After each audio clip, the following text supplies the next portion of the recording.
3 minutes, un conseil, un expert. Et cet expert, c'est Evelyne Platnik-Cohen, fondatrice de Booster Academy, qui revient cette semaine, encore une fois, avec quelques bons conseils pour mieux vendre. Alors aujourd'hui, avec un focus un peu plus précis autour des clients auxquels il ne faut pas forcément accorder des réductions à tout bout de champ. Alors concrètement, comment on ne baisse pas ses prix face aux clients? Alors c'est une vraie bonne question, puisqu'en période soi-disant de crise, il y a une réalité du marché. On se dit toujours, on a toujours peur d'être trop cher. Surtout quand on est indépendant, qu'on a une petite société, on a un sentiment d'imposture et on croit toujours qu'on est trop cher. La première règle d'or, c'est de bien se dire, d'être persuadé d'avoir le juste prix et d'être fier de son tarif. Donc déjà, soyez persuadé que votre tarif est le bon. Si vous êtes tout de suite prêt à penser que vous allez baisser votre tarif, là, vous êtes mort. Donc ça, c'est mental. La première problématique, elle est mentale. La deuxième, les autres sont vraiment très techniques. Déjà, il faut bien connaître les zones d'accord possibles. Quelle est votre zone d'accord possible? C'est-à-dire la zone d'accord possible jusqu'où vous êtes capable de descendre potentiellement.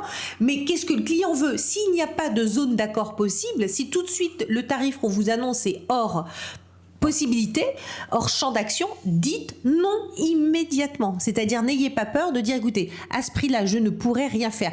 Allez en zone de rupture, n'ayez pas peur, ça ne sert à rien de sacrifier son tarif. Alors parfois, malgré tout, on a des entrepreneurs qui se disent que pour décrocher un grand client, une belle référence, il faut être capable de perdre un peu d'argent. Alors, en perdre, non, j'en ai jamais perdu et je conseille à personne d'en perdre. En revanche, on a ce qu'on appelle les issues de négociation. C'est-à-dire que à défaut du tarif que vous devez vraiment garder, puisqu'on travaille pour gagner sa vie, eh bien, vous avez peut-être des issues de négociation. Quelles pourraient être ces issues de négociation? Des délais de livraison, éventuellement des délais de paiement, mais ça, je vous déconseille. Je vous conseille au contraire d'aller vers du cash et de l'encaissement le plus rapide. Vous avez aussi, j'imprime ou pas chez mon client, je livre ou de telle ou telle manière. Vous avez ce qu'on appelle des issues de négociation, qui ont d'ailleurs certaines beaucoup de valeur pour le client et très peu de coûts pour vous. Donc, vous devez les hiérarchiser. Quelles sont les valeurs les plus importantes pour ce client et les moins coûteuses pour vous? Et au fur et à mesure, vous pouvez quand même commencer à concéder ces issues de négociation.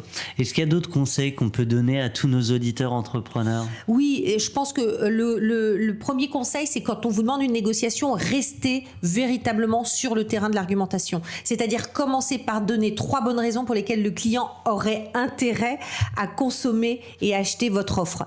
Et donc, restez sur le terrain de l'argumentaire. Donc ça, c'est la première recommandation. Et quand on doit baisser un tout petit peu. Ne baissez pas. Donnez pas un prix rond. Donnez l'impression que vous avez donné votre dernière limite. Donc il faut une virgule 99? Oui, ça aide.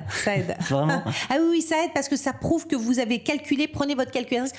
Ne descendez pas trop vite. Même si vous êtes capable de répondre, ne répondez pas. Mettez le temps. Laissez 24-48 heures, mais montrez que vous avez calculé ce tarif et qu'il est au plus juste et que ce sera vraiment, vraiment le dernier. Donc entrepreneur, c'est un peu comme acteur ou metteur en scène. Ah bah un petit peu, oui, quand même. Un petit peu. Eh bien écoutez, on se retrouve la semaine prochaine, Evelyne Platnik-Cohen, pour une nouvelle chronique dédiée à la vente. Merci.